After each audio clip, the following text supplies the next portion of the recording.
Hi guys, and welcome to our final video in our 4-week Christmas Tribe series of videos. If you've been watching all the way through, you'll know that we're on our final of 4 videos. And in each of those videos, we've been looking through a different word and sort of looking at the Christmas story kind of in the lens of those sort of 4 words. So far, we've done life, truth, and love, which leaves today the word is grace. So we're going to have a quick chat about grace today.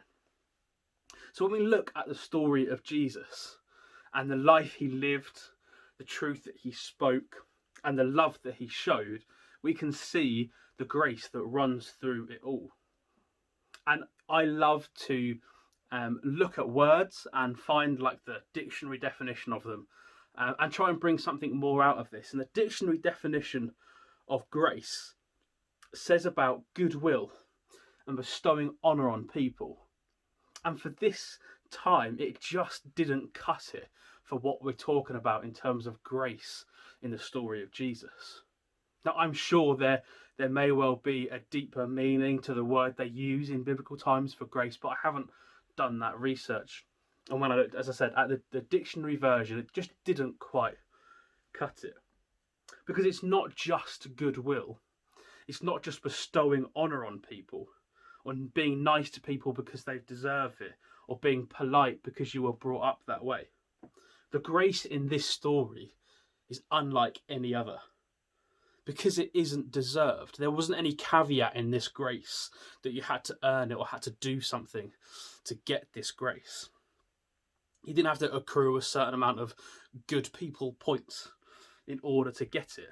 It was a blanket statement from Jesus that covered everyone. Just like we said in a previous video about the truth of the gospel being that Jesus died for each of you individually, just as if you were the only person. And you may well be sat there thinking, oh, well, I deserve it more than others. I think I'm a better person. You may be sat there thinking, do you know what, actually, I don't think I deserve it as much as the next person or as much as this person.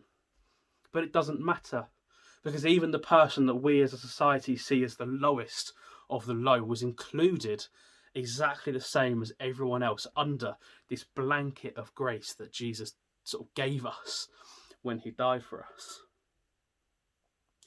And the thing that really gets me about the grace in this story, obviously Jesus did an amazing thing that we didn't deserve, and as Christians we have to get to a point where we know we don't deserve this. We are broken people and we didn't deserve what he did for us.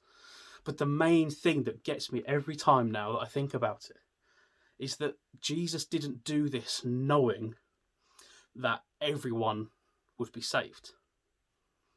Jesus made the ultimate sacrifice. He gave up his life in an excruciating way for the chance that we can be saved, to give us the choice. I don't know about you, but if I was to sacrifice my life or take on the punishment that someone else deserved so that they could live a life, and then they chose to live the same life and get punished down the road in the same way because they've fallen into the same traps, I'd be a bit miffed. And if I knew that was going to happen, I probably wouldn't make that sacrifice in the first place. But Jesus, as I said, made the ultimate sacrifice. He died in an excruciatingly painful way just to give us the chance to be saved, to give us the choice to step into salvation. Knowing full well that a lot of us would go about our lives not knowing or ignoring the fact that they can step into salvation.